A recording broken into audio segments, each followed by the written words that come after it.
28/6/2025 তাৰিখে গেলেকী নাট্য মন্দিৰত চুতীয়া যুৱ পৰিষদ অসম নাজিৰা জিলা সমিতি গঠন হয় আৰু গঠনৰ উদ্দেশ্যে অনাগত দিনত চুতীয়া জনজাতিটোৰ উত্তৰণৰ ক্ষেত্ৰত সদায় প্ৰতিজ্ঞাবদ্ধ সংকল্পবদ্ধ হৈ জাতি উত্তৰণৰ ক্ষেত্ৰত আগবাঢ়ি যাম বুলি প্ৰতিজ্ঞাবদ্ধ হৈ সকলোটি বিষয়ববীয়া আজি ওলাই অহা হৈছে আৰু কেন্দ্ৰীয় সমিতিৰ সভাপতি শ্ৰী শ্যামলজ্যোতি বৰা ডাঙৰীয়াৰ নেতৃত্বত কেন্দ্ৰীয় সমিতিৰ বিষয়ববীয়াসকলৰ উপস্থিতিত আজি নাজিৰা জিলা সমিতি চুতীয়া যুৱ পৰিষদ নামৰ 28/6/2025 তাৰিখে গেলেকী নাট্য মন্দিৰত চুতীয়া যুৱ পৰিষদ অসম নাজিৰা জিলা সমিতি গঠন হয় আৰু গঠনৰ উদ্দেশ্যে অনাগত দিনত চুতীয়া জনজাতিটোৰ উত্তৰণৰ ক্ষেত্ৰত সদায় প্ৰতিজ্ঞাবদ্ধ সংকল্পবদ্ধ হৈ জাতি উত্তৰণৰ ক্ষেত্ৰত আগবাঢ়ি যাম বুলি প্ৰতিজ্ঞাবদ্ধ হৈ সকলোটি বিষয়ববীয়া আজি ওলাই অহা হৈছে আৰু কেন্দ্ৰীয় সমিতিৰ সভাপতি শ্ৰী শ্যামলজ্যোতি বৰা ডাঙৰীয়াৰ নেতৃত্বত কেন্দ্ৰীয় সমিতিৰ বিষয়ববীয়াসকলৰ উপস্থিতিত আজি নাজিৰা জিলা সমিতি চুতীয়া যুৱ পৰিষদ নামৰ 28/6/2025 তাৰিখে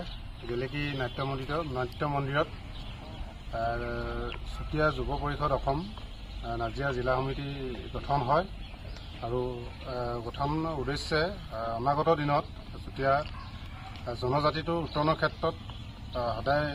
প্ৰতিজ্ঞাবদ্ধ সংকল্পবদ্ধ হৈ জাতি উত্তৰণৰ ক্ষেত্ৰত আগবাঢ়ি যাম বুলি প্ৰতিজ্ঞাবদ্ধ হৈ সকলোটি বিষয়ববীয়া আজি ওলাই অহা হৈছে আৰু কেন্দ্ৰীয় সমিতিৰ সভাপতি শ্ৰী শ্যামলজ্যোতি বৰা ডাঙৰীয়াৰ নেতৃত্বত কেন্দ্ৰীয় সমিতিৰ বিষয়ববীয়াসকলৰ উপস্থিতিত আজি নাজিৰা জিলা সমিতি চুতীয়া যুৱ পৰিষদ নামৰ 28/6/2025 তাৰিখে গেলেকী নাট্য মন্দিৰত চুতীয়া যুৱ পৰিষদ অসম নাজিৰা জিলা সমিতি গঠন হয় আৰু গঠনৰ উদ্দেশ্যে অনাগত দিনত চুতীয়া জনজাতিটোৰ উত্তৰণৰ ক্ষেত্ৰত সদায় প্ৰতিজ্ঞাবদ্ধ সংকল্পবদ্ধ হৈ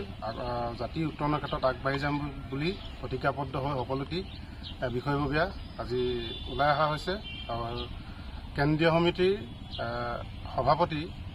শ্ৰী শ্যামলজ্যোতি বৰা ডাঙৰীয়াৰ নেতৃত্বত কেন্দ্ৰীয় সমিতিৰ বিষয়ববীয়াসকলৰ উপস্থিতিত আজি নাজিৰা জিলা সমিতি চুতীয়া যুৱ পৰিষদ নামৰ দলটি গঠন হয়।